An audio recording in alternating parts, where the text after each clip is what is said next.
Hello, time for another vlog. I'm making fewer videos lately,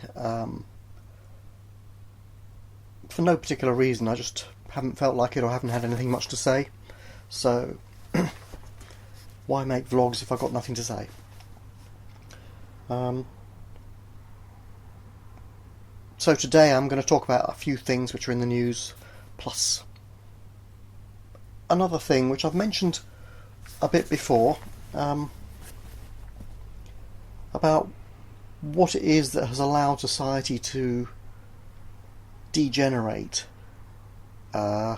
into a system based basically on naive materialism. And I think, yes, we can trace it back to the scientific revolution and things like that, but the values really changed dramatically around the time of World War One. And I think it's partly because in that time people realised that our leaders are a bunch of crooks, okay, and idiots, and that notion has embedded itself very firmly in the Western psyche, and I agree, it's true. And we'll see that a bit later when I come to talk about Prince Andrew again. But I think it's happened not just because of the trend towards materialism in science, which is an important part of it, but also because in World War One and before that as well, or during that even, in the Russian Revolution and their civil wars, a lot of the people that were killed were future philosophers and artists, people who would have, had they lived, kept society balanced. Obviously a lot of other people are killed in these wars, but it's the philosophers and the artists who keep us in tune with higher values, basically. You could say the religious too, but religion has had a very checkered history when it comes to higher values, and people are very sceptical of it.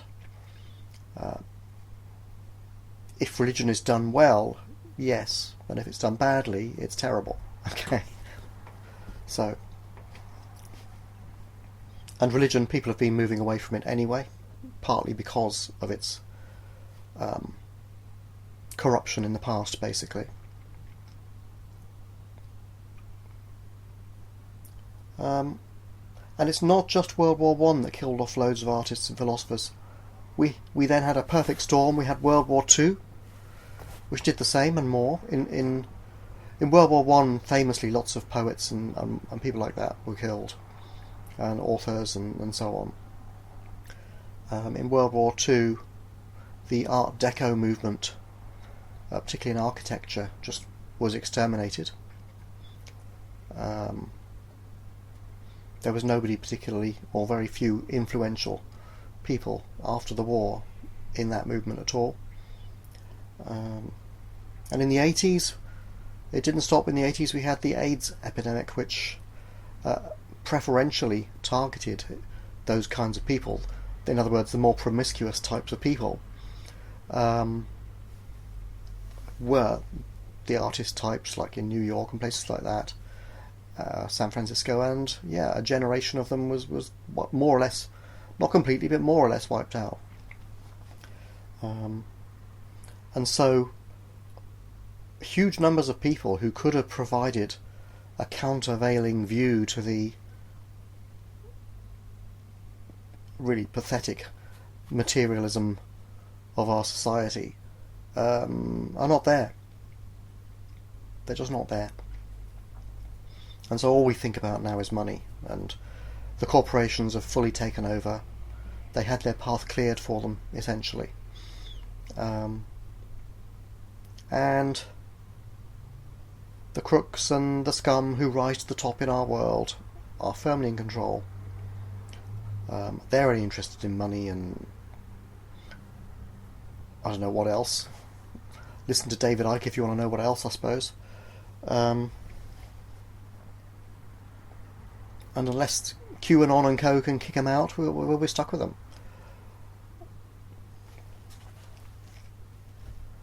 And they will, yeah, they'll destroy society in the end, unless we stop them. But that involves thinking about values for ourselves and living by them, I think, among other things,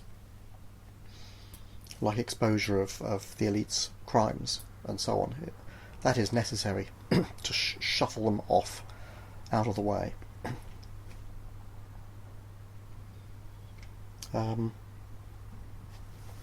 And Prince Andrew, of course, is a prime example with his involvement with the Epstein fellow. And of course Prince Andrew has said, oh, of course I'll cooperate with the FBI if asked, okay, and on the advice of his lawyers. But, okay, there was this hilarious stunt week before last where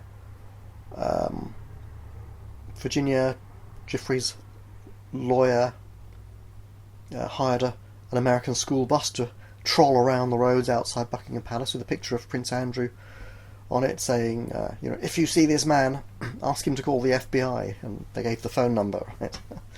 I assume nobody's called the FBI, right? Interestingly, I mean, the palace will not even tell Virginia's lawyers who Prince Andrew's lawyers are, so they can write to them. That's the level of cooperation you're getting from these elite scumbags.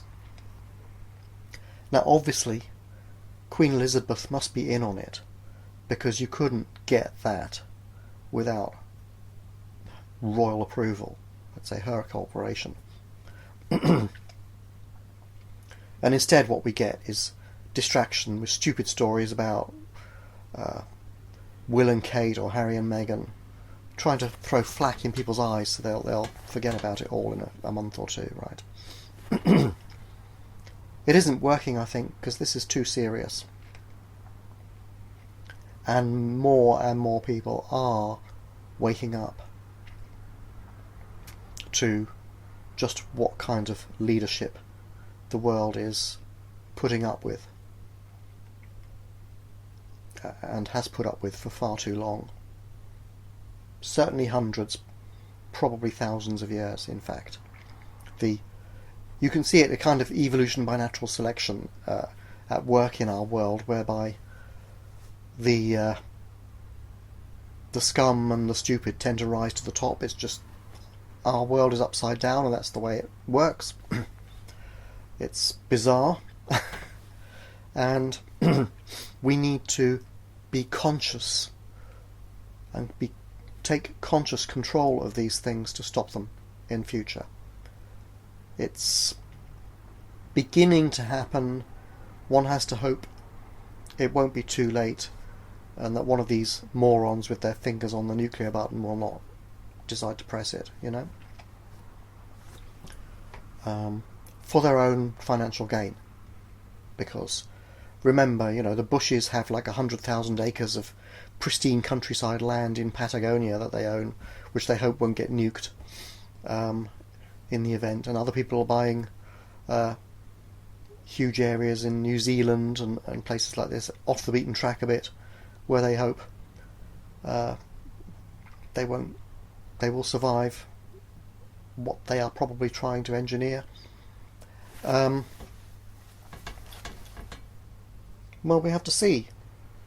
If I were their enemy, I would target those places deliberately. Just saying.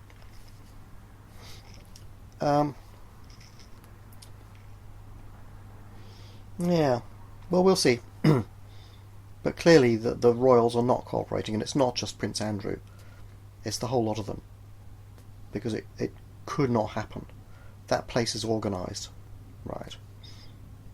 It could not happen without everybody knowing.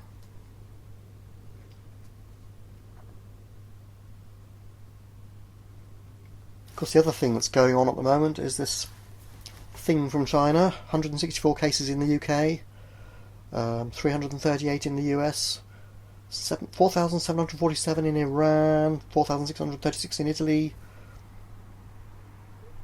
It's spreading, and the World Health Organization has this week revised its kill rate. The media have been, from looking at the numbers, I've previously decided that the media has been playing it down. We know the media like to hype things up, but in this case they've been playing it down, which is a worrying sign, because you know they always lie. So it seems to me. So the fact they're playing it down is worrying, right? Well, the kill rate has been revised now from 2% to 3.4%. Looking at the numbers, I still think it's higher than that, but that's high enough, you know. Just to put it in perspective, 3.4% may not sound much. Out of 100 people who get infected, 3.4 on average will be killed by it. But that is 34 times higher than the normal flu kill rate. So think about it like that. People are saying, yeah, but we have the flu all the time, it doesn't kill that many people, 100,000 a year or so. Isn't that money? I don't know. But this would be 3.4 million if it infected the same number of people.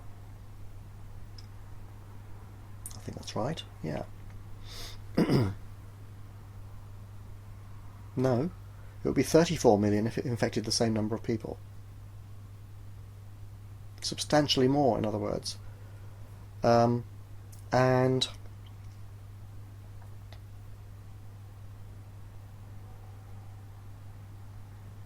that's not trivial, because in addition there is no natural immunity. There is natural immunity in flu, plus a lot of vulnerable people take vaccines every year anyway, and I do believe vaccines are safe.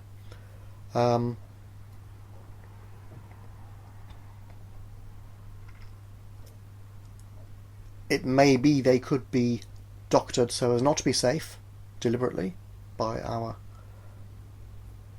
evil elite. I don't know. Will it happen? I don't know. With people are saying with 5G in place they can stick tiny antennas in your body and strips of DNA to do stuff. Well, yeah, I guess it's possible. But I haven't seen any actual evidence that it's being done, right? And I'm not sure that our technology is up to it, although obviously the secret parts of society probably do have more advanced tech, to some degree. We have to take our chances, I guess. That's it. The Chinese are using this to practice locking down populations. They've got apps on their phones, I think in some other countries too they have, which control where you can and can't go. In other words, to maintain the quarantine. I think the South Koreans are doing something similar.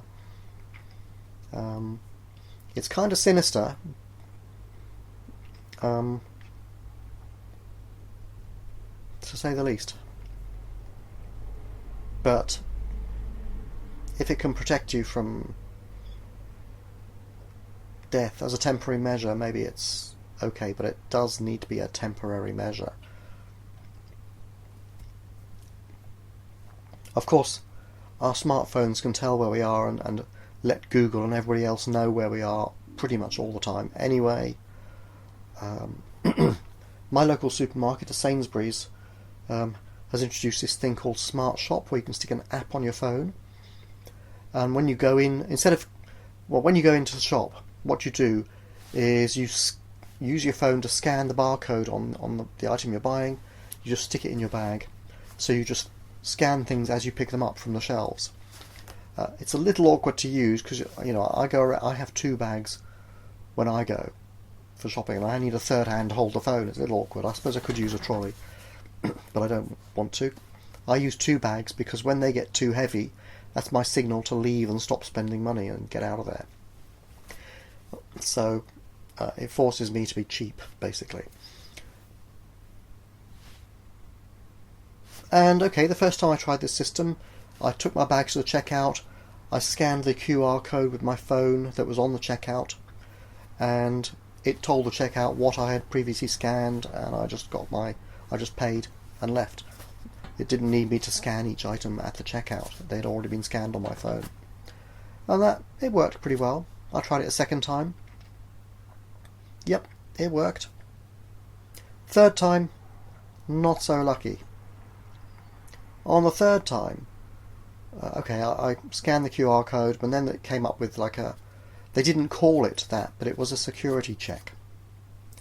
And the staff didn't quite know what to do, but once they found out what to do, they did it. They had to unpack my bags and scan a random 7 items from them, basically to confirm that there were no items in there that I'd slipped in without scanning. Right. I would have thought I could just stick my bags on the checkout table and it could have weighed the bag to know which items I've got. But no, they had to manually scan them, wasting my time and wasting the time of the people behind me. Yeah, the shop has to take precautions against thieves, but I don't have to like those precautions, so I've deleted the app. I'm not going to use it again, and I don't want to be treated like a criminal when I go to the shop. Sorry, Sainsbury's. Goodbye.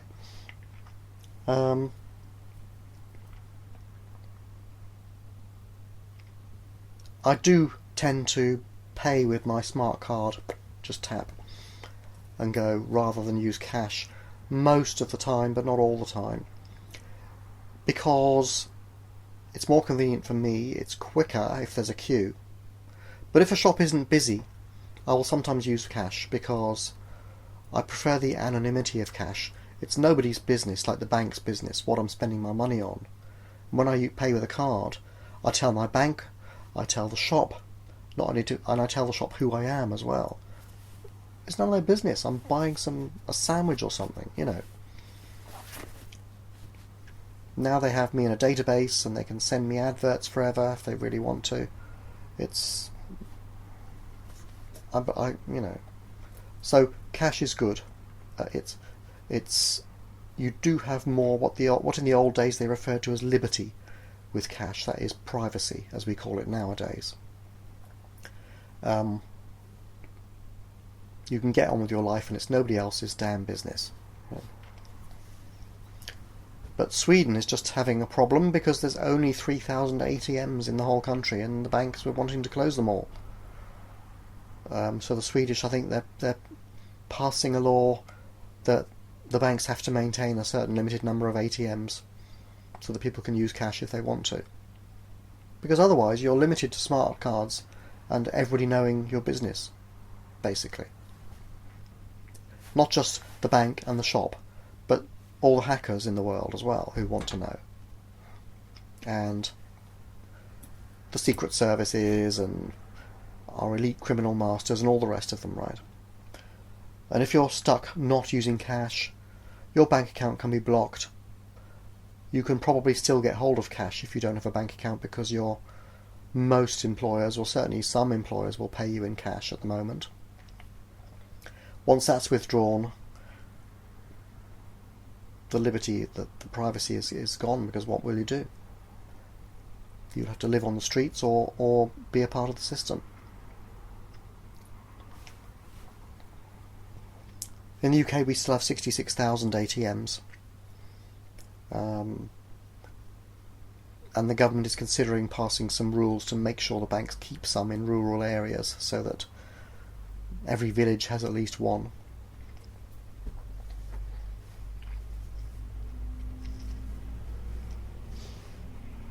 Difficult. But yeah, so that's my take on the last week or three's news. Any comments? Anything you think I should be talking about? Let me know in the comments below. Okay. Bye for now.